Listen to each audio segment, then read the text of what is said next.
There's no such thing as a great salesperson, and I can prove it. Hi, this is Salz, best-selling author of Sales Differentiation and Sell Different with a new Lee's lesson.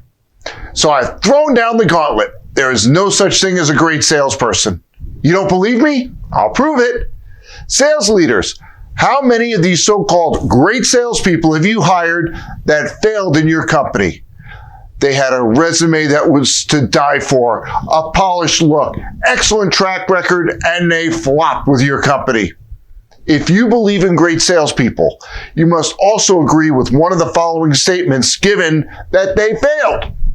Either that salesperson showed up on your doorstep and completely forgot how to sell, or your company is the worst company in the history of business to sell for.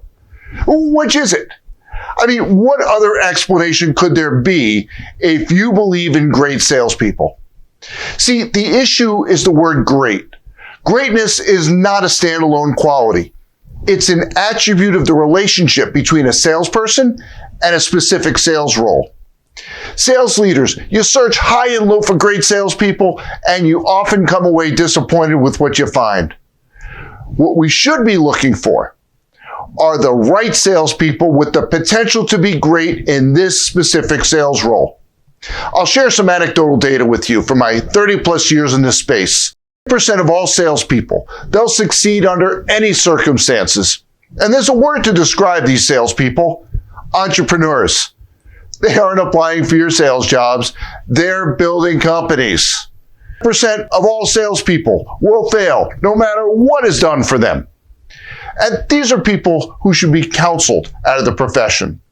So if you're doing the math, 90% of all salespeople are in what I call the limbo group. Their success or failure depends entirely on the match or lack thereof between themselves and the role.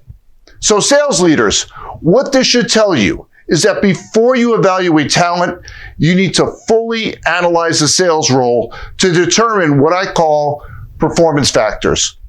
These are the factors that would lead someone to succeed, fail, or underperform. Now the answer can't just be, well, prospecting and closing skills, you know. If we're that easy, we could give every sales candidate a test, hire everyone who passed, and we'd have nothing but sales rock stars on the team. There's much more to understanding that role. And I delve into that in my best-selling book, Hire Right, Higher Profits. So stop searching for great salespeople and look for those with the potential to be great in your sales role. To get more insight into sales hiring best practices, take my free assessment at assessmysales.com. This is Salz, building salespeople into world-class sales forces.